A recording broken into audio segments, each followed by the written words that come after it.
I'm going to take a moment to get us started. I'm Sarah Feldner. I'm Dean of the Dietrich College of Communication, and I want to welcome everyone to this year's Nieman Symposium. I will say I'm very fortunate in these moments because, after all, as a university, we really want it's about ideas, and here in the college, we really want to think about how does communication, and today particularly journalism, play a role in creating the kind of world we want to be in. And the Nieman Symposium was created to create space for these ideas and to really think through what it means for our communities. Lucius Nieman was the founder and the first, he created the Milwaukee Journal. And he created the Milwaukee Journal here in Milwaukee because he really believed there needed to be reporting and there needed to be somebody who was writing in an outspoken, independent way to really talk about things, not to do injustice, but rather to do things that were good for the community and tell the stories and make sure that he was the owner and the editor of a newspaper that made a difference, that did what I said, is to create that world we want to live in.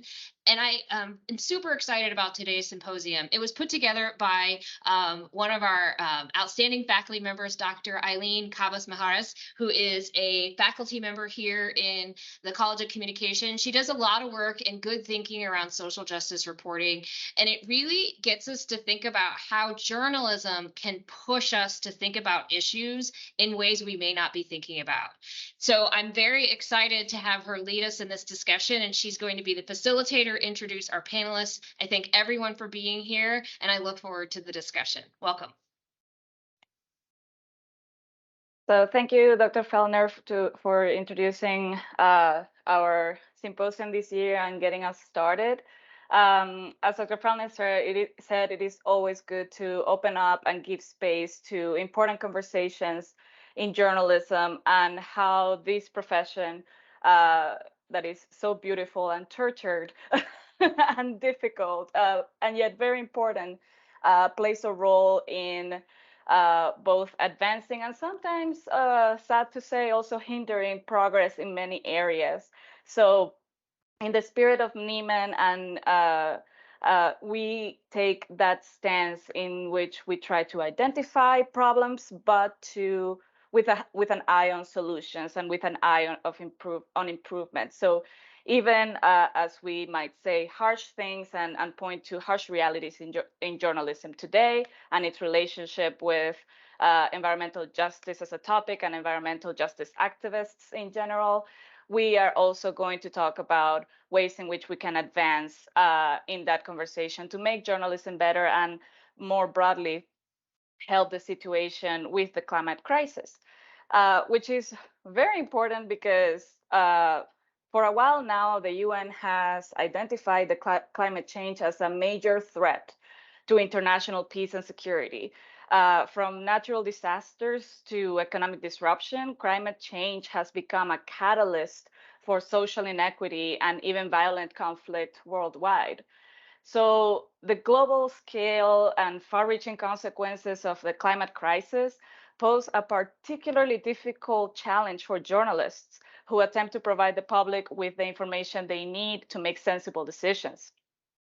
And I mean, we have one journalist here that will talk about those challenges, but it is very hard to be on the environmental beat, to cover climate change and the climate crisis meaningfully.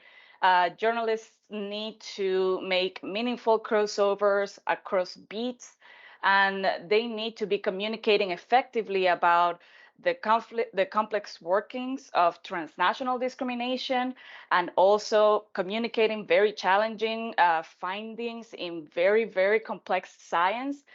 All of that in a very difficult and polarized political moment, not just in the US, but worldwide. So that was kind of like the thinking that led us in the journalism department to do this symposium and center it on environmental justice and the climate crisis, because it kind of like touches all the challenges that journalism and the public is facing in very real ways right now. So I will let the panelists introduce themselves right now. I'm going to start with Stephen Hunter, the official MVP of this talk. uh, because you might not notice, but we had to change our panel, or well, one member of our panel last minute because Brenda Cooley from Milwaukee Water Commons had a health emergency, and Stephen Hunter, he stepped up in a matter of hours, showing not just how resilient we are in Milwaukee, but like how people are involved in many initiatives and willing to step up in any moment of crisis. So MVP, go ahead and introduce yourself. Well, this is really nice. Haven't been referred to as an MVP since I've never been referred to as an MVP. Um, but I'm Stephen Hunter. I'm program director with Nearby Nature Milwaukee. Our focus is to cultivate pathways for African Americans to be engaged and involved in green spaces and blue spaces. In Milwaukee, there is a creek that goes through the north side of town called Lincoln Creek. It doesn't show up on any maps. There's no signage that says Lincoln Creek. When I was a kid, this creek was in concrete, and no one knew that it was a natural waterway. So there was no thought around treating it like a natural waterway or respecting it in that way. And there were also landfills that are along Lincoln Creek.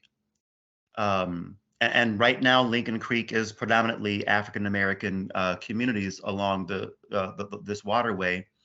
But there are landfills from more affluent white neighborhoods, typically Whitefish Bay. And so when Lincoln Creek was renaturalized, is the word, that there was no community engagement, there was no anything.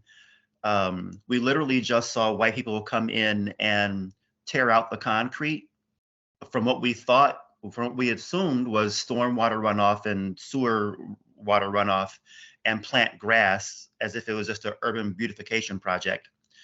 So Nearby Nature Milwaukee, we've kind of taken it on to get those communities, those neighbors to get re-engaged and understand the beauty, and to see that this is actually a natural waterway and not just sewer water or a ditch, but this is an actual, 9-mile waterway that pours into Milwaukee River.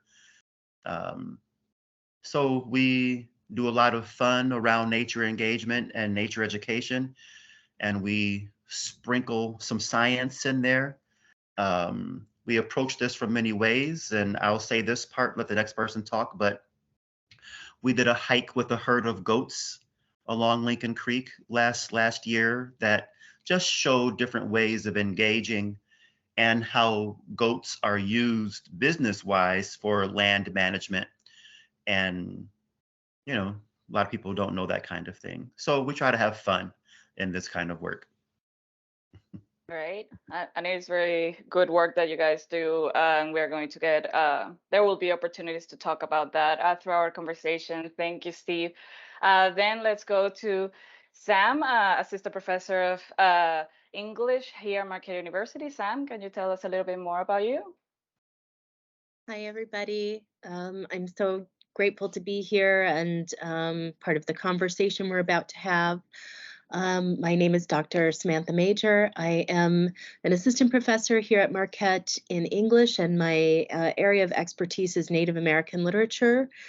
I think, relevant to the panel, I'll just say that I was part of a couple years long research project through Humanities Without Walls that looked at Indigenous art and activism along the Mississippi River. So particularly thinking about contemporary Indigenous activism, our artists and how they in producing their art also are working in ways that draw attention to issues of climate change, especially around water.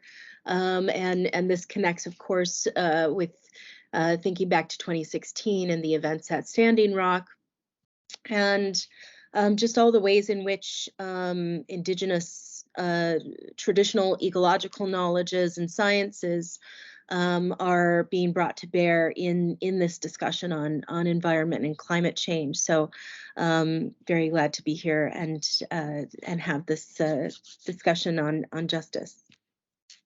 Yes, and having Dr. Major here is very important, and not just her, like as an individual and someone who does this research. Just as a tip of the iceberg for the panel, I always try to bring in voices that should be in the discussion. And when we talk about environmental justice, definitely Indigenous people, Black people need to be in these conversations. I don't think there are many conversations about this topic that can be had legitimately without those voices in there. And we will definitely delve more into that. And finally, we have, last but not least at all, we have Yesenia Funes. She's the climate director and veteran climate reporter. And right now she's at Atmos. So Yesenia, tell us about you. Thank you so much, Eileen. As you so eloquently noted, my name is Yesenia Funes. My pronouns are she, her. I'm based in New York, where I am currently the climate director for Atmos. We're a climate and culture magazine dedicated to covering the climate crisis and ecological crises through an intersectional lens.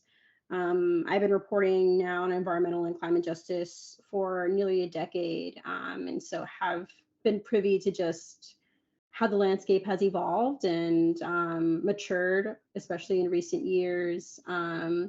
Have covered, disasters such as Hurricane Maria in Puerto Rico, as well as, the scientific wonders of supercorals in Hawaii, but also remote indigenous communities in Nicaragua, and just have had the great pleasure of, shedding light on various communities and both their injustices that they face, but also the really, really gorgeous culture and strength that lies in many communities. So really just honored to be here and learn from you all, and share what I can on journalism as a practice. But really, really excited to be here along Stephen and Sam today. Thank you, Eileen, for making it happen.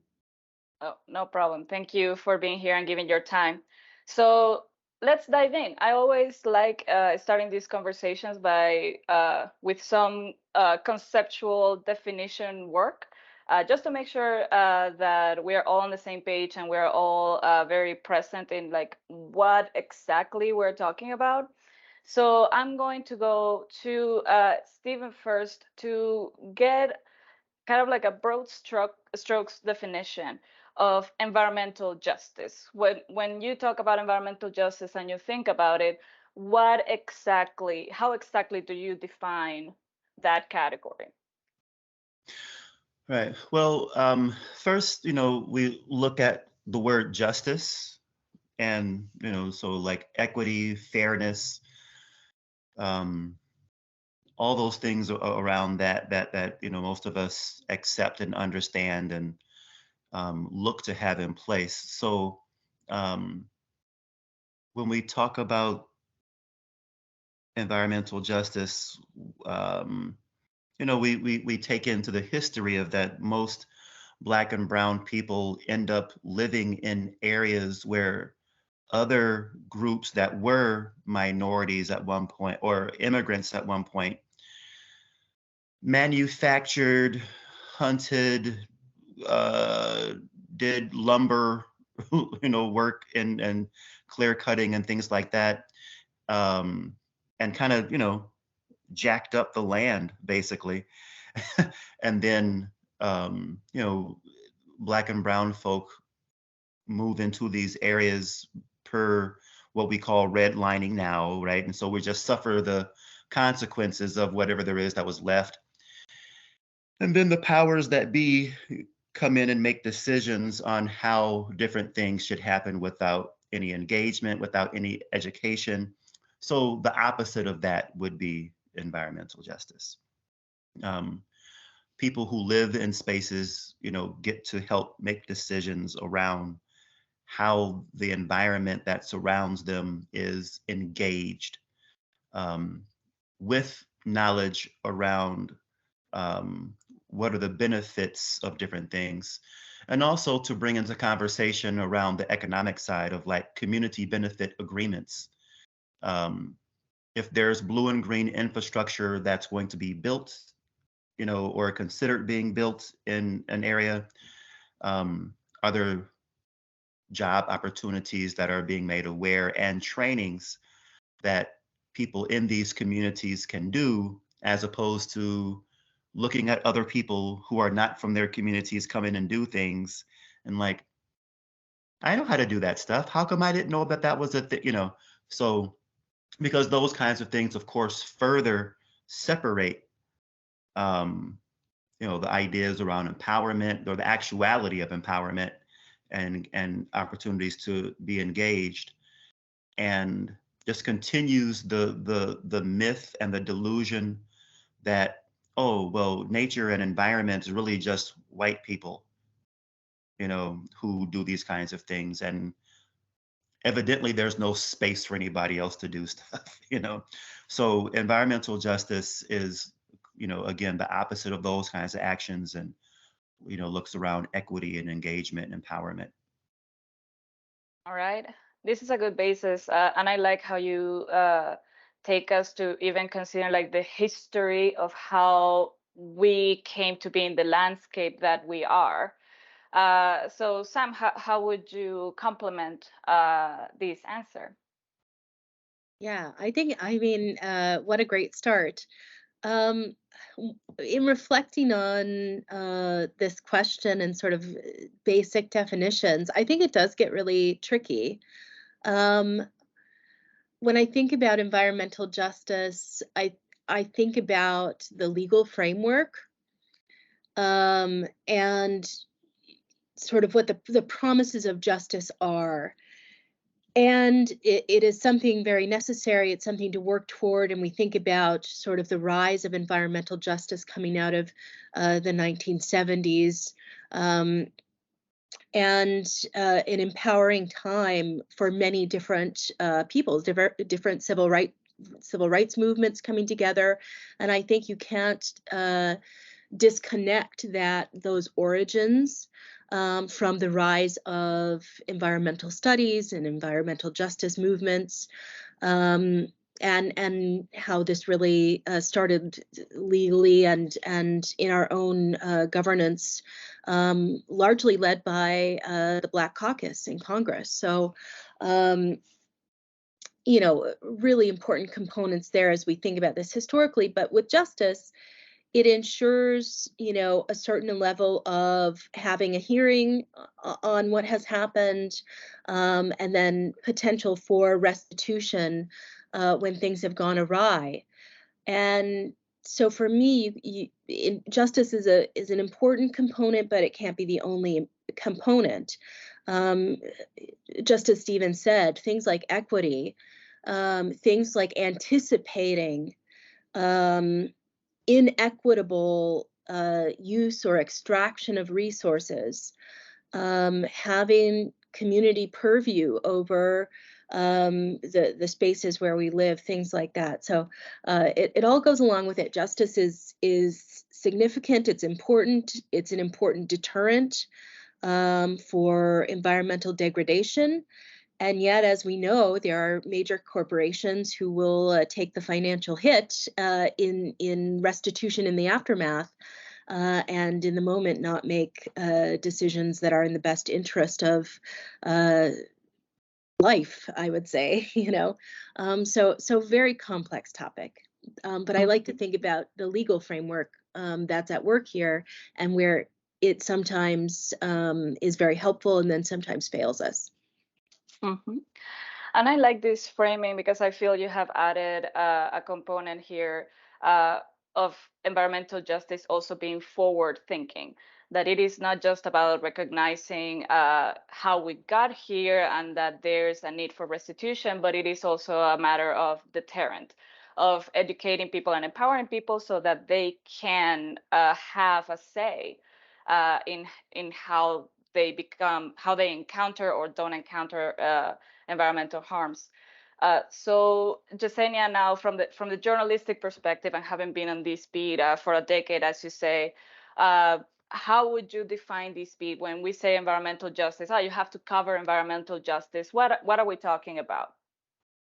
Yeah, I mean, truly, environmental justice is a beat that covers well everything. You know, we're talking about housing, we're talking about health, we're talking about immigration, we're talking about historical discrimination, right? Redlining, as Stephen mentioned, we're talking about Native sovereignty and the histories there around genocide and land dispossessions, right? We're talking about basic things like food and light and electricity and sewage and water.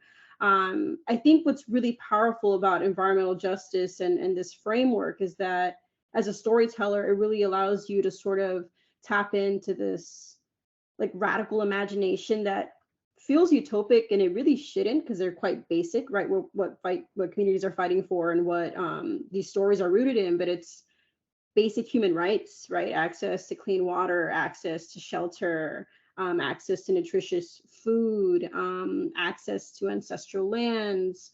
And I think it's a really powerful foundation on which to look for stories, to look for characters, right? To whose stories to tell.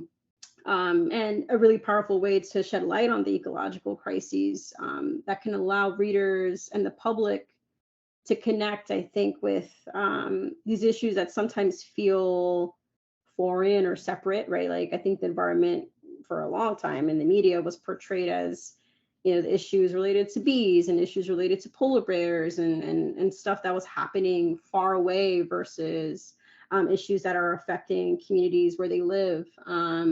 And yeah, I mean, there's so much richness in environmental justice. It's all encompassing, which is why I was really drawn to it. And I think why it's becoming such a hot topic issue, because it's just, there's no way to ignore it anymore. It's reaching a bit of a tipping point now where you can try to look away from it, but the injustices, but it's quite impossible to do that, I think, now. Yes. And you, in our conversation a couple of days ago, you brought something up, Yesenia, that was very important. It was a distinction that might seem small or even a semantics thing, but it is not. And it is the connection and difference between environmental justice and the climate crisis. They're definitely connected, but they're separate concepts that is important, especially for journalism and comm students, and in general, people who are interested in fight for environmental justice. We need to make that distinction. So could you could you talk about that a little bit more, Yesenia, that difference between environmental and climate justice? Yeah, so environmental justice really looks at the efforts of communities, right, to achieve access to clean air, clean water, which comes from environmental pollution, right? So it's heavily focused on environmental pollution, which can exist outside of the climate crisis, which is quite focused on the concentration of greenhouse gases in our atmosphere that is transforming our weather systems, our climate systems. Melting our glaciers, increasing sea level rise. And so, for instance, from a storytelling perspective, like a climate justice story may look at Pacific Island communities whose islands are being eroded due to sea level rise, or a community who was faced with a severe disaster such as, a cyclone just hit Southern Africa, right? And so looking at how climate change has fueled these weather disasters, whereas an environmental justice story may look at, the military's footprint in the Pacific Islands and polluting nuclear waste. But I think what's really powerful here is that we live in a time where climate change and the climate crisis is exacerbating, right, these environmental injustices. Many environmental activists talk a lot about false solutions, right? There's a lot of concern right now that, for instance, technologies to store and capture carbon may, if they actually work out, sure, maybe there's a chance they'll reduce carbon emissions in the atmosphere, but in turn, will we be polluting communities that have already faced heavy industry presence? How will these chemicals used in this process affect the health and well-being of communities' air, water?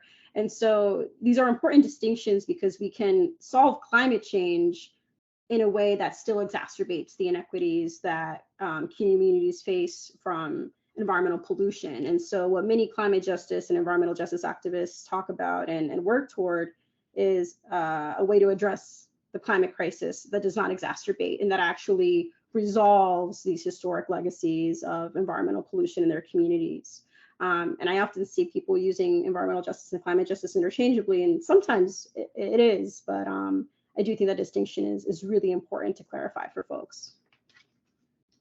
Stephen, I'm curious, as you are on the ground working on these issues, have you what do you think about making this distinction? Like, how does it help advance the conversation, or not, in terms of doing the type of work that you do, empowering communities to have a better engagement with the environment?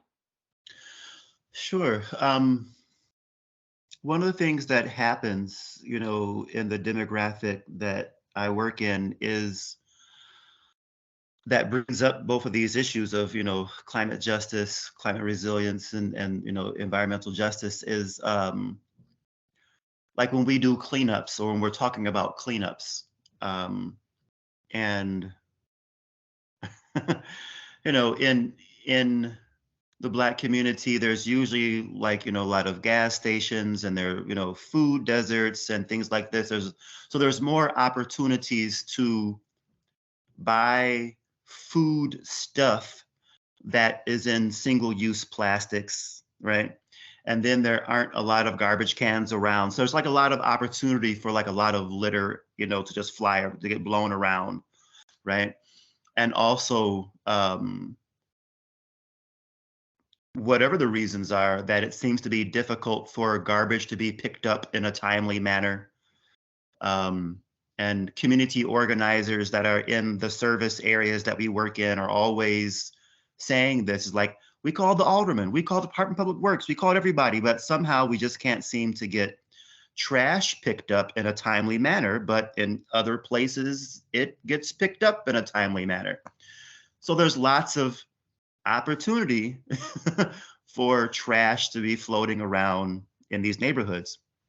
And so the idea is then, well, Black people don't seem to care about, the environment and blah, blah, blah. And so, you have younger people who don't know the full landscape of all these things and infrastructure and all this.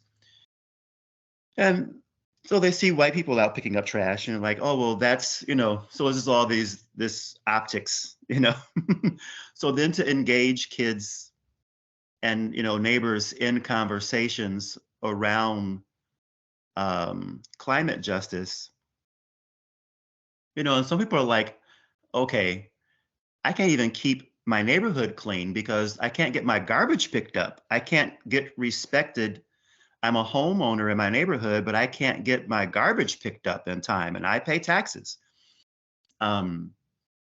So, there's the things that I should be able to have some sort of control, right? I don't seem to have control over that, but yet people outside of my community are blaming me. So, there's more disconnect happening in these places. So which conversation is a more feasible or reasonable conversation to have, as far as, I think Stephen Covey put it within my circle of concern, there are certain things that I can actually put my hands on, and that's what I have influence over. So some things have to float outside of, what I put my hands on, and I keep my attention and my intentions around things that I can do something about. But while, of course, so that there are younger people, and we just celebrated, well, if I can throw this out there, we Nearby Nature is like the lead organization in a celebration that we do during Black History Month. We celebrate, it's called the African American Environmental Pioneer Awards. And this past Monday night was our 4th annual.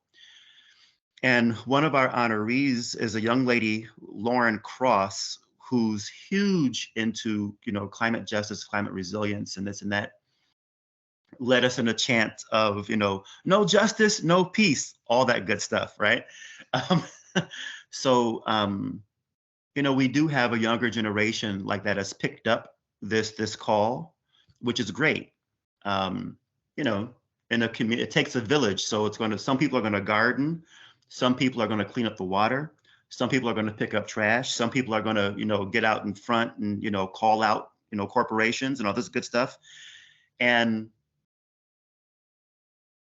it's keeping space for everybody to have their voice, to have their actions, and supporting each other, because it does take a village in different spaces. So those are the kind of conversations that come up in a boots on the ground space, of engagement that our work is in.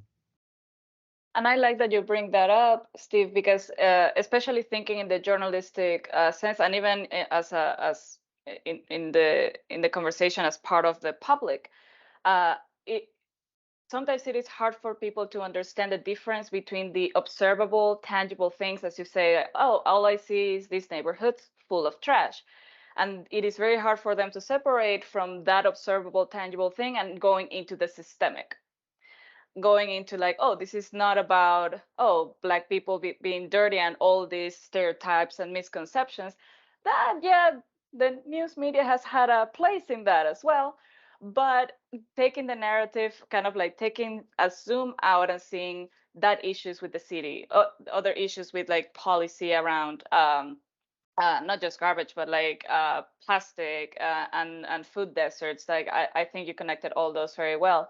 And I wanted to like kind of like from that throw this to Sam again, because I mean that right now that we have with historic African American neighborhoods and even Latinx neighborhoods, this is a much longer history with indigenous people, where even practices that were to protect the environment have been like criminalized. and now people, policymakers are kind of like rediscovering like, oh, actually indigenous people were right. and there are practices that have to be reinstated. So how do you read this conversation and these distinctions, Sam, in the context of indigenous history and the relationship of indigenous peoples with the environment? Oh, thank you. I think I'm finding so many connections, but very interestingly, so I'm thinking about the lack of sort of equity in as we're talking about trash collection. And I think about this at places that are, instead of urban, very rural, like Pine Ridge. Where you go out there and you find communities that are rural in reservation spaces that do not have the infrastructure, and I think they're the same conditions of discrimination, but then also histories of poverty, of all sorts of challenges that really intersect here. I think it's very interesting, thinking also how then these different communities get portrayed historically in the media, where you think about an urban, primarily African American community, sort of written as belonging in the urban space, that sort of a not needed access to green and blue spaces, sort of a disconnect there. Whereas of course, the Native community, there's this real romanticized relationship with the environment that happens. And yet you have communities with these same conditions and problems that are about infrastructure and about access. So it's just so interesting to think about these persistent stereotypes and how that obscures the real issues underneath, as you're saying, as something for that good journalism does delve into and challenges and looks beyond. And I'll also just say, as you were asking the question, I was thinking about things like realizing that the long held practice of burning, of doing sort of cleansing burns across the prairie, but also in forest situations. These were long-standing practices developed by different Native nations across Turtle Island, across what we now call the United States.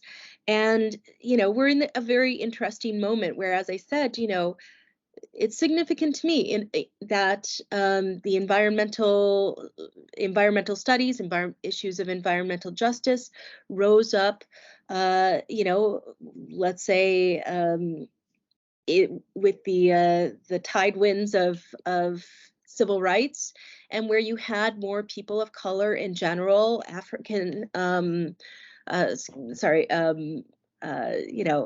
Indigenous, and people of color in the room. And suddenly these issues are coming to light, and now we've had 50 years of development, and we're in an interesting moment where what we call traditional ecological knowledges, aka indigenous science, speaking back and forth with what we call sort of mainstream science, or mainstream science is, in its great benevolence, confirming some of these techniques, and so again, it's interesting how this gets written about and is perceived, and still through a lens of some of these lingering stereotypes, right? So lots of intersections there, I think. Yeah. And talking about intersections, we've been throwing like that word and that concept keeps creeping in slowly. So let's address it openly. And I will get Yesenia to start this conversation, because I know you make an effort in your reporting, and I guess it is an effort at Atmos and this beat that you're in charge of, to look at this beat and look at this coverage through an intersectional lens. So beyond defining what it is, I think there's already an awareness of what intersectionality is. But I want to know, what does intersectionality does? How does that lens help in producing meaningful, impactful stories about the climate crisis and environmental justice? Yeah. I mean, we certainly can't talk about intersectionality without first, paying some respect to civil rights advocate and legal expert Kimberly Crenshaw, who coined the term. But in terms of what the power that this term holds, I think a lot about the stories that I write and the communities that I cover. I think it's really easy to look at individuals or movements through this like one-dimensional lens, right? Like, let's say I'm writing about a climate activist, maybe the first thing someone notices about them is that they're Black. And so it's really easy to write a story with that being the focus, but we're all multidimensional folks, right? Like, I'm a Latina, I'm a woman, I'm a queer person, I'm the child of immigrants, I'm someone who grew up in poverty. There's all these different dimensions to who we are that allow a story to be that much richer. And that's what intersectionality is about. It's about recognizing the intersections of our identities, right? And many times when I'm doing stories about people, like one of my favorite stories to write are profiles, where I'm writing about an individual and really celebrating them. And I really, really strive to, in my reporting, to make sure that I'm exploring all the different parts of their identities and how the intersection of these identities have culminated in their approach to their work, and in their sort of worldviews, and also their struggles, right? And the reasons that they come at the work the way they do. I wrote this article last year about youth climate activist Vic Barrett, one of the plaintiffs on the federal lawsuit against the U.S. government, challenging them to do something about climate change. Vic Barrett is a trans man. He's Black. He's Afro-Indigenous. You know, his parents are from Honduras, and there was just so much there, I think, to really shed light on a global lens of climate change, right? Like his parents' ancestral lands are being affected by climate change. He's growing up in a time where, you know, climate change threatens his well-being.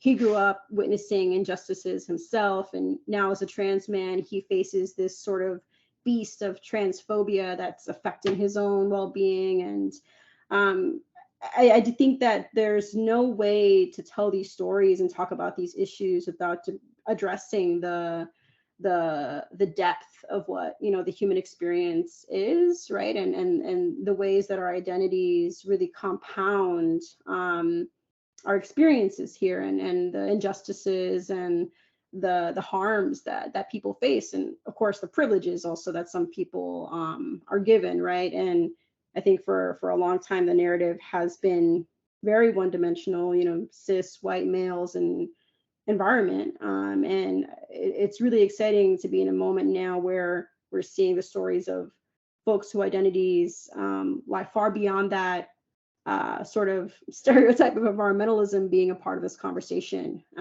Because, you know, as Samantha was mentioning here, there's just such a history, right, of different communities, relationships to the environment. And, you know, at Atmos, I've had the great pleasure of publishing a lot of stories about, you know, commissioning. I'm also an editor alongside being a writer, and, you know, commissioning writers talking about the historical connections that many Black communities have to the environment as well, right? The sort of ways that folks were stripped to those connections due to the slave trade, and the ways that people are trying to rekindle those relationships now, right? Like there's like foraging efforts and all these different ways that, you know, Black farmers, folks trying to reconnect to some of these practices that were taken away from them. And so, yeah, I think intersectionality is just such an effective lens through which to view stories, and hopefully, you know, create some change along the way as well. Yeah, I love that. Like, and precisely you touch on the two things that I always tell my students about intersectionality, and it is precisely that it renders visible how, like, all the history that is encapsulated in our bodies and our identities, that it's like it means something historically that someone is African American. It means something historically that someone is of indigenous descent. Like, it means something. None of these things are neutral. It is not just about, oh, we're this or that, and we have intersecting identities. It's about the histories and the opportunities and harms that we have been exposed to as a result. And also the idea of transforming that into action, transforming it into solidarity. So going now into kind of like the bad and the ugly, because intersectionality, I feel it gives out like the potential that journalism can have in these areas.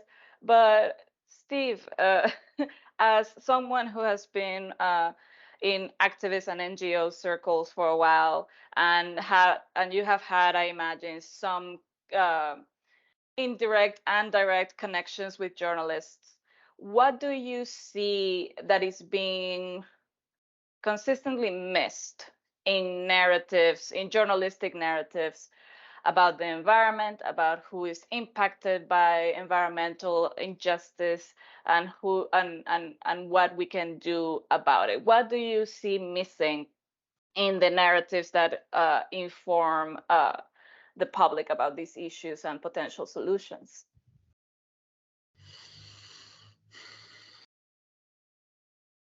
I'd have to say that what seems to be lacking is having more people that can tell their community's own stories, and then having that validated or legitimized, or, you know,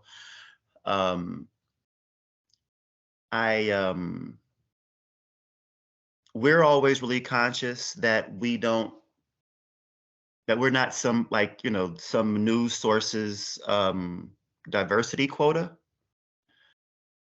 We're the cute Black kids in the block, planting trees and digging up, invasive species and counting frogs in the creek. And, so it's like cute, and so, and we get approaches to, oh, you guys are doing such blah, blah, blah, can we interview you guys, blah, blah. And I'm like, oh, well, yeah, we're having a hike this Saturday. Come on down to our event, get a full flavor of us, not just the affect of what it looks like. It looks cute. Yeah, but well, come hike with us and help us do our Christmas bird count. Come help us dig this trail that's in the middle of the Black community along this creek that goes through the Black community. Come hang with us. Come spend some time with us. Oh, well, I'm not sure if that really works for my schedule. But if we could, if I could just ask you a few questions. I'm like, good Lord. Or email you some, that's my favorite. Yeah. That's something. So let me spend work hours, answering your questions. I'm like, wow, and sometimes these are younger people who don't know that full circle. Well, there's a give and take. For anything to be healthy, there's a give and take, right? So there's like, this is my turn to come do my little thing. But then sometimes with older journalists, sometimes there's like, like I said, they're like, oh, this is cute, and this will be a great space for you guys to get the word out. I'm like, I don't think the people that we're trying to reach read your particular journal. We don't turn anyone away who shows up, but we do have a target audience, right? So those are some of the spaces that I would say, that we are. So we've had some great press, and those are usually from people who have come out and hung out with us, and it's much more integrity around it because they were with us. They spent an hour and a half with us on the trail, in the water, whatever it is that we're doing, and they can actually speak to it, as opposed to, finding a really nice way or some euphemism or whatever so that my words don't offend anybody. And I'm like, I gotta tell my team, like, I did not say that, like, no, I think you guys know I didn't say that, but that's not what. I'm like, oh man, like, we got to be careful, so to have that little and yes, there is a politic in everything, right? And we have to realize that, of course, but to find that we have to, somewhat put people at bay, like, where are you coming from with this, and that kind of thing. But it's just the name of the game, I guess. Yeah, unfortunately, and I always say that there's a difference between there's a very different approach when some journalists feel entitled to the story instead of doing the work to earn it, and that is, and I think like all that you say about these journalists not wanting to engage, and of course, as they don't engage, they don't get the full scope of the story and the potential of the work that is being done. That is actually very, very important, and I appreciate that you note that. Sam, what would your response be to this? Like, what is missing? Like, we have heard like that engagement, and well, sometimes it's like an ethical approach to the story, to earning it, like not just coming like, hey, this is my job, give me your story because I'm a journalist. No, like you have to give too. Apart from that idea, what would you say is missing from news narratives about environmental justice? so many connections here. So I have a lot of thoughts going on. What's missing? I go um, recently here at Marquette. To Marquette's credit, we conferred an honorary degree um, for Karen Lincoln Michelle, who is a native reporter and editor now, and more. All the things. Originally here from Wisconsin, and a Marquette alumnus. And in her keynote speech, she said, whenever she was sort of asked, how do we change reporting? And she said, you need people from diverse backgrounds in the room. And that's just the long and the short of it. Because then you have people from the communities you're talking about in the room. And that, a next step that I think just can't be, even though our subject matter here is environmental justice and media, but we're also, coming from Marquette University, and we have to talk about education and intersectionality when it comes to education. And this is very clearly under threat at the moment. Um, you know, when students come to my class, and I teach literature, I teach Native American literature, but I teach a lot of about the environment. When I love to have nursing students in my class, and I talk about medical racism. I talk about all sorts of subjects that come through in the literature, of course. But students are encountering, in many cases, more fulsome Native history only in my class, and they're shocked at the things that they haven't been taught. So students, we're really failing our students, um, especially in K through 12 education, when we limit important discussions about history, about race, how even how to use language.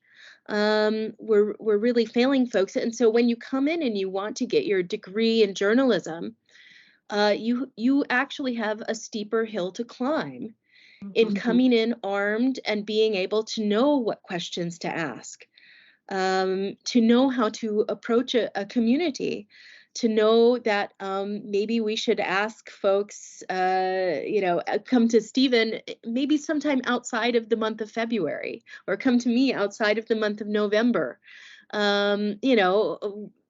Really, November is thanks for honoring me, but it's my worst month because I get asked, to do all this stuff. And as Stephen said, it can be great to get press and to get attention on these issues that we care about, and at the same time, we really need a fulsome education in order to understand the issues. And to me, that's thinking from the Native perspective and perspectives on environmental justice in Indigenous communities. The biggest barrier is the steep lack of education when it comes to Indigenous histories and Indigenous peoples. Mm-hmm. Yes, and to give a shameless plug here, this is the whole reason why I created the social justice reporting class. Like, this is a little like mini lecture of every single thing that we address in that class, and I am very grateful that I was given the space to push for this and to continue that work, because, like, yes, keep saying that everywhere, Sam, so it brings more legitimacy to the approach.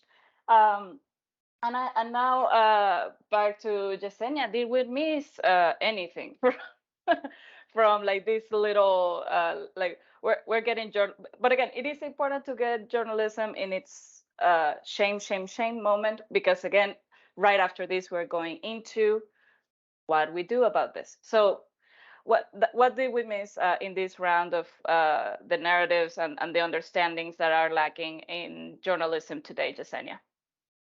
Yeah. I mean, I firstly just want to really say thank you to Stephen and Samantha for keeping it real. You know, I don't know that many journalists get this great privilege, right, of being in conversation with folks who are letting us know, right, like we mess up. You know, there are a lot of grave errors that journalists make.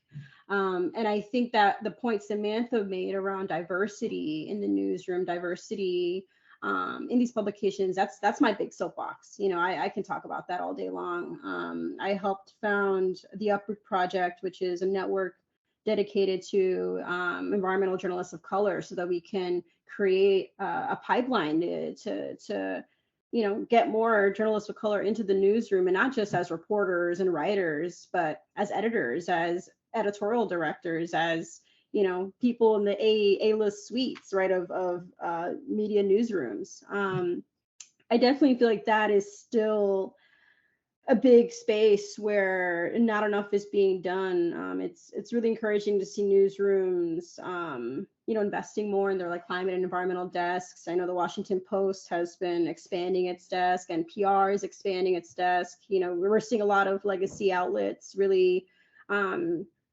going hard and trying to make this coverage robust. But I don't always see those teams reflecting the communities who are feeling this burden.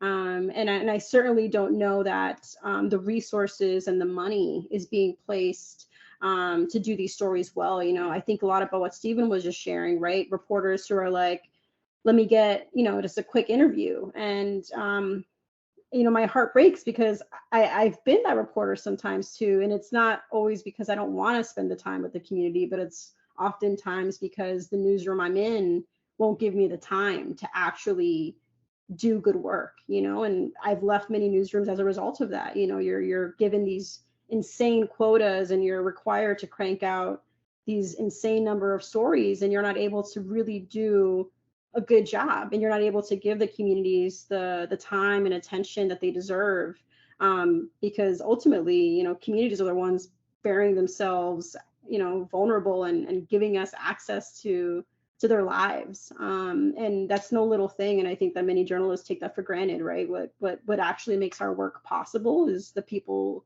who are willing to open themselves up to us. But unfortunately, we live in a climate right now where layoffs are happening left and right. You know, newsroom budgets are being slaughtered. It's a scary time to be in journalism right now.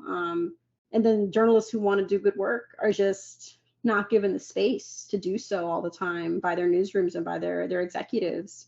It affects, right, the public's perception of journalists and the public's perception of the media. And there's a clear reason why people don't trust the media, right? And why there's always this like finger pointing of like the media this, the media that, and it's for good reason. And yeah, I mean, I think my big thing here that needs to be done is like, we need more journalists of color in these newsrooms, and we need more money and resources going toward those journalists so that they can do good work and rebuild the trust with communities, so that they can tell these stories in ways that aren't just quick hits, but that are meaningful, investigative narratives, or even like a gorgeous feature that isn't just a quick phone call, but that is a day, you know, with a source, or a week with a source. You know, like the best stories don't happen overnight.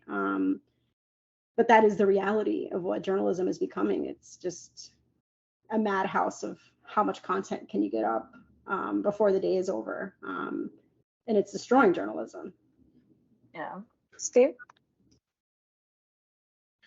Thanks. So I spent maybe like the last actually 25 years working in the areas of art education and wellness.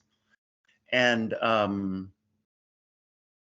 I think one of the things so also working in schools and getting to see how, you know, culture is being taught around art and the consumption of art and the production of art. You rarely hear journalism referred to as art, right? But it is storytelling, you know, and it is in engaging with people. And I think that's something that is also missing, is providing youth with the opportunity to have um, journalism seen as art. Because, you got those kids like to talk, like, ooh, you probably make a great journalist, One of the things that we did with this summer,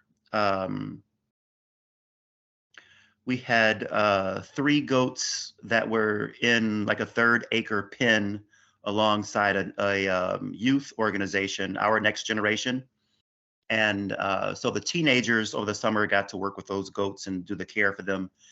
And I noticed that one young lady, and she was actually one of the Somalian like refugee families, was taking some really nice pictures on her phone.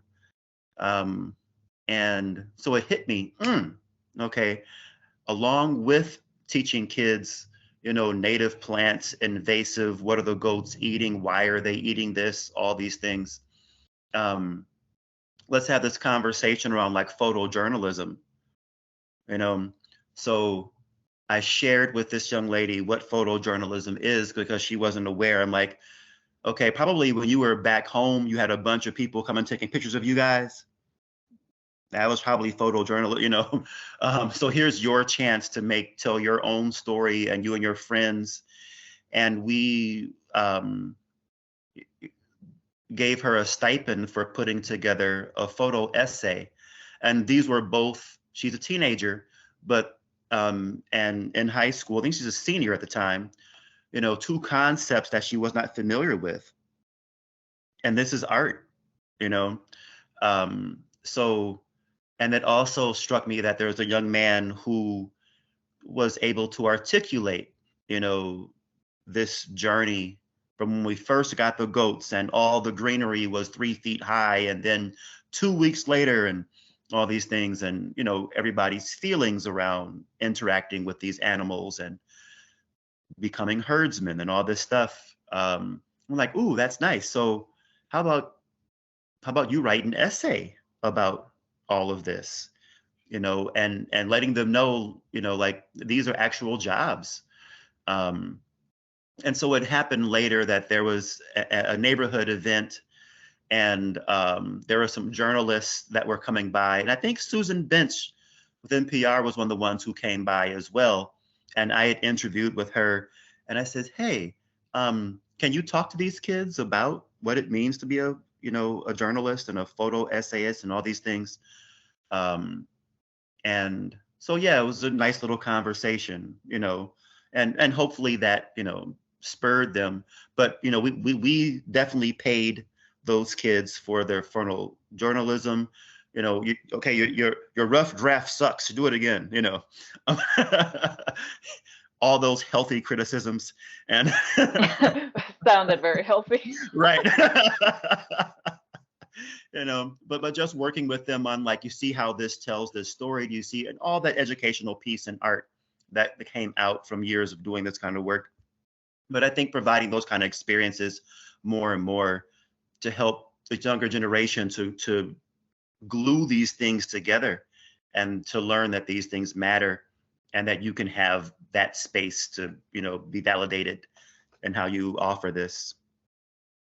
Yeah, I absolutely agree, and it is very interesting because for a long time the discourse around journalism is about detachment. You have to be objective. You cannot, and I think one of the shifts that gives me hope, and one of the shifts that I try to be a part of as a former journalist and now a journalism educator, is precisely making students and professionals understand that watchdog accountability role that we have demands the companionship of deep humanity and compassion and solidarity with people, and real curiosity over people's experiences, because that's what really will make that connection where we are going to advocate and be a voice for people who need all the help in the world, to give a platform to that and to get the accountability and the change that we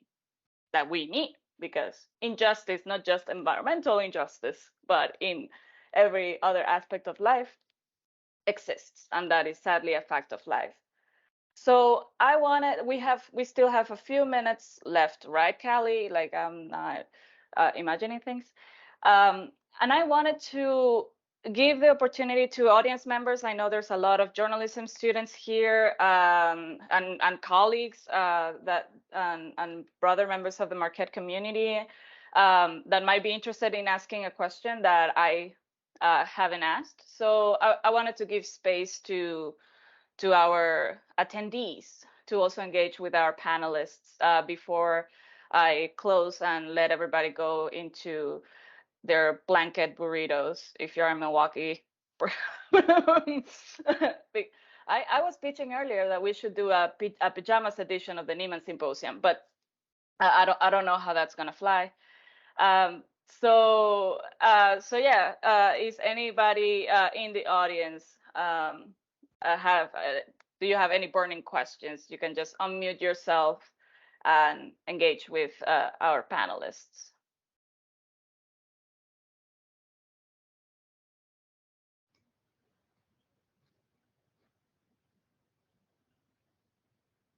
I saw, not to call people out, but I see Lucy unmuted. Yeah, I did. I'm trying to see if the chat's going to work. It works. I had a question for your participants. Do you see any industry-wide changes in increasing intersectionality as a focus for environmental justice in professional groups like the Society for Environmental Journalism? Is anybody a member of the SEJ? Yeah, I'm glad to hop into this question. Actually, I'm a member of SEJ, I'm a member of SPJ, a member of NAHJ. I'm also a member of NAAJ, the National Association for Native American Journalists. And for people who aren't familiar with all the acronyms, maybe. Yes. So there are a ton of journalism affiliation groups: Society for Environmental Journalists, Society for Professional Journalists, National Association of Hispanic Journalists, National Association for Native American Journalists. I think Native American Journalists Association, that's the acronym. Asian American Journalism Association, National Association for Black Journalists. The list can go on. And the newest one probably on this list would be the Uproot Project, which is one of the organizations that I helped found a couple of years ago. And to answer your question, Lucy, most definitely, that has been really encouraging to me, seeing the industries really support and excitement, I think, of this as a beat, and of training environmental journalists to have this lens. I mean, I'm seeing this from all sorts of sort of industry associations. You know, SEJ, for instance, has been one of the biggest partners and allies to the Uproot Project, which is still like very much a baby among the sea of journalism associations. And they've been really supportive and really excited to do what they can to, you know, uplift journalists of color in this space, but also the beat of environmental justice, which, you know, is not just a beat for journalists of color. And of course, journalists of color also don't always write about environmental justice. Some folks write about conservation, some folks write about climate science more specifically. And so it's important to call that out, because I think a lot of journalists of color in the environmental space sort of get relegated into the EJ beat when that might not be their interest area. But it's been really, really, really encouraging to see this. And there's a lot more trainings now happening, a lot more grants that exist, a lot more awards that are being focused on this coverage area. And I certainly can't name them off the top of my head, but I am seeing that now, like grants dedicated to environmental justice reporting to facilitate and, you know, provide resources to journalists doing this work, which, as I mentioned earlier, is a big gap at large in the industry. And so it's clear there is an interest area here. And I know that even specific outlets like ProPublica and such have gotten grants dedicated to covering this specific area, especially in light of, you know, President Biden's emphasis on environmental justice within his own climate and environmental plans. yeah, it's been really encouraging. I'm not sure if perhaps Eileen, you might know more about what's going on in the industry than I do, but yeah, in short, yes, it's happening. Great. Thank you. And there's also a lot of interest from up and coming like students of journalism. I think there's a lot of awareness among younger generations, like, and I mean, they know that they are experiencing a climate disaster in very personal ways. So there's a lot of interest coming from J schools, and we are preparing ourselves to like train properly those journalists, because as Jasenia and many others say, this is one of the most complex beats that exists, because it just encompasses everything. Like, to cover this properly, you must know about data, you must know about history of systemic oppression, you must know you must know how to tip your toes in science and communicate it properly. So yeah, like, this is something that I think also a lot of journalism schools across the country are taking very seriously as well, to like provide proper training to newer journalists. I think I saw something in the chat. Thank you, Stephen. There's some information from Steve and the Pioneer Awards on the chat. Anyone else from the audience have questions or comments?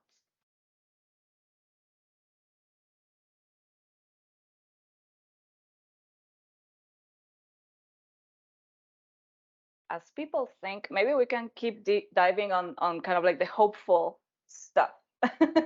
and Sam, maybe we can go with you in that relationship with like within environmental justice and in its relationship with journalism. Apart from this conversation alone, what else gives you hope about where we're heading?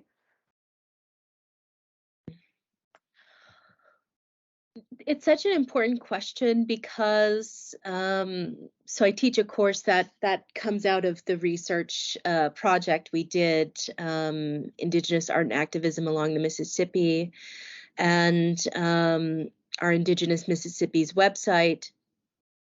And students, especially so. I'm gonna like age myself. I like my students are now of a different generation than I am, and as you said, this generation is keenly aware of. There's a sense of precarity. There's a sense of sometimes a real effective sense of you know. A lack of optimism. Yeah, so a real sadness, a real desire for change, but a lot of frustration with these systems. And I really love teaching, the subject matter from the Indigenous perspective, and of course I use literature to do it. So, for instance, I teach Sherry Dimoline's young adult novel, The Marrow Thieves, which is a climate catastrophe. What are they calling it now? Cli-fi novel. So sort of set in the future where climate catastrophe has happened, and yet it's oddly one of the most sort of poignant and optimistic books I can give them. And part of that is because from the standpoint of many Indigenous people, through the colonial history, we've experienced apocalypse, and not just apocalypse, but climate apocalypse. I was just talking today about the fur trade and the depletion of the beaver population and how that affects the environment, and has affected environment ever since. We've seen these things, and the term resilient, sometimes we get a little squeamish about this because we're quite frankly tired of having to be resilient. But there's something in this, as from the Indigenous perspective, that we have knowledge of how to get through We have knowledges to bring to the table. There are solutions.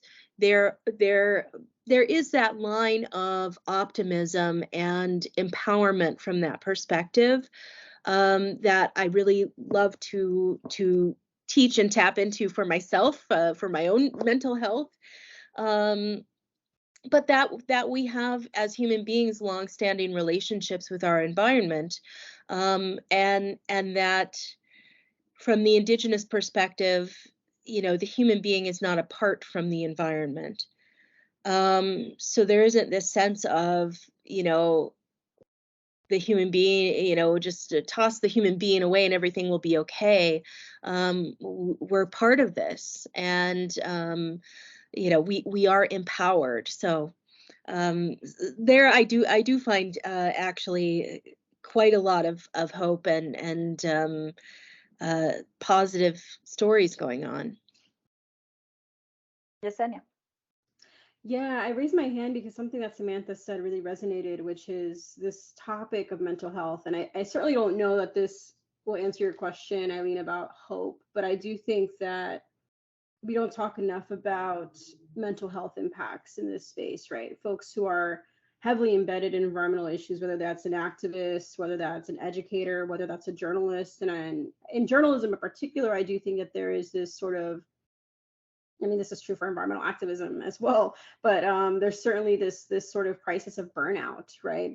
I know a lot of environmental reporters and journalists of color at large who have left the industry because it's just too much, right? I mean, the work itself is a lot, but then throw in the fact that you're covering the potential, end of the world is like the way that many of us talk about this, and it's overwhelming, and it's emotionally draining. It's it's a lot, right? Interviewing communities who are facing these risks, having to bear the pain and suffering that people share, and I do think that's sort of an area where there needs to be more work. Is how can newsrooms build in structure for journalists to not only avoid burnout, but to ensure that they're able to properly manage the emotions that come with the urgency and the emotional aspect of this work, right?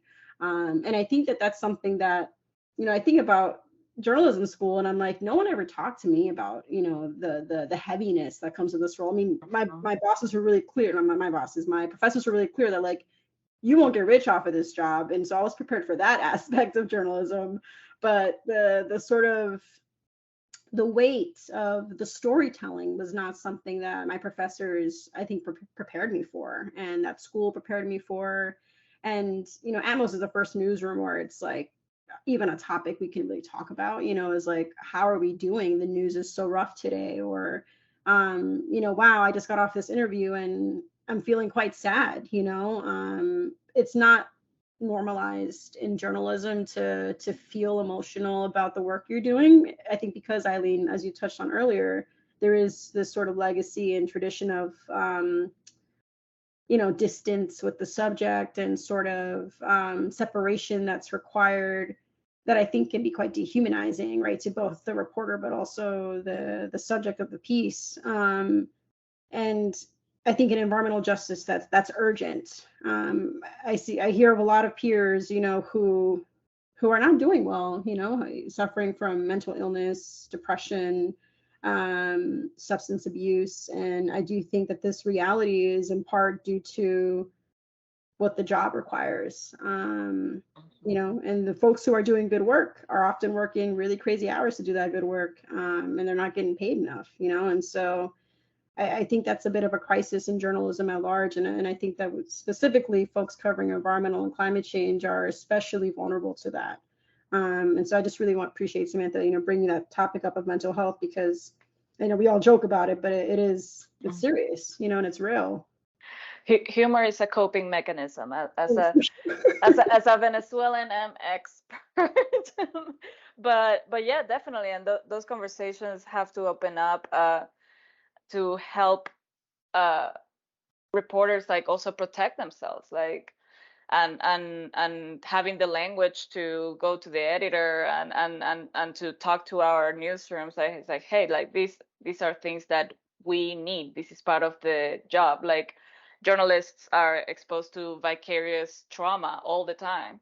Like some of us, especially if they're journalists of color, like we also are on the receiving ends of many of these things, and covering them, it just adds another layer.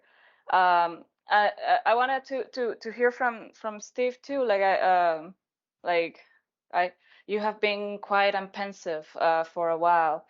So what elements give you hope in this space? Even us bringing them out, I think like just having the conversation, it's a good way to start. And yeah, so what are you thinking about?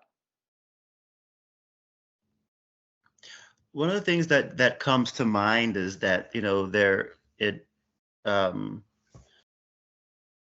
there's so many ways now for, like, from podcasts to, I mean, podcasts are just wild. It's like, it's all this stuff, you know, right? But for people to get their voices out and to make connections, and um, and when it comes to environmental justice,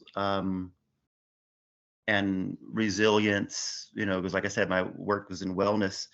Um, who was it? Hallie, that we were before we started, was show, and her background has the picture of the nice nature space that she goes to kind That of was our dean, recharge. Sarah. Mm-hmm. Oh yeah, thanks. And so, like, while I would imagine, you know, the reporting is happening in the spaces where bad things are happening, um, also taking time to do the other side of where good things are happening and where there's where nature is healthy, to provide, you know, the reader or watcher, you know, of these stories to be reminded that this is, you know, the source right here, and this is what we're trying to get back to, and this is what we really value, and this is what we need to, you know, protect and be aware of, that is available, and why we're telling you about these things, and being so that we can be proactive in the areas that we can to, you know, um, keep at bay the harm that's being done, and, you know, have some resilience, you know, around that. um, we do a winter healing hike, because, like, the literature tells you that nature is dead, you know, during the winter, you know. And like, no, there's all this stuff happening. It just looks different, you know, like a tree that's, you know, tall, and has gotten, you know, older, and root structure is not as strong anymore, is drying out, you know. At first, you know, it housed certain animals, but now it falls over, it's laying on the ground. It's definitely housing some other animals, you know, so it's still useful. It's still, you know, so the resilience, that adaptation in nature, um, for, yeah, just to be there and to see it and to take it in while the conversation around environmental justice is happening, and while the conversation around climate, you know, all the bad things are happening. It's like, well, let's remember to look at the good things that are happening as well, you know. Yeah. You're trying to take us to hike in the cold. That's Yeah. oh, okay. I will go and heal in the cold with Jasenia and other traumatized journalists out there. But maybe we have to do March, yeah, March 5th, which plug. is a Sunday, Emily Ford is going to be at UW-Madison. They're showing her 2 films, but before they show the 2 films, you get to hike with her. Oh, Yep. okay. Well, I guess this is an open invitation for everybody. We have to go and reconnect with nature and ourselves. But I guess this is a great way for us to close, I guess. I will try and go and hike in the cold, Steve. I will call you. No promises, but okay. Um, And if there are no further questions, I want to thank you, the three of you, for making time for this. I want to even thank like the wonderful Brenda Cooley, who is recuperating right now. Please, everybody, send your good vibes and good thoughts to her. Like, she was also very enthusiastic about this, and I don't want her to fall through the cracks of our recognition.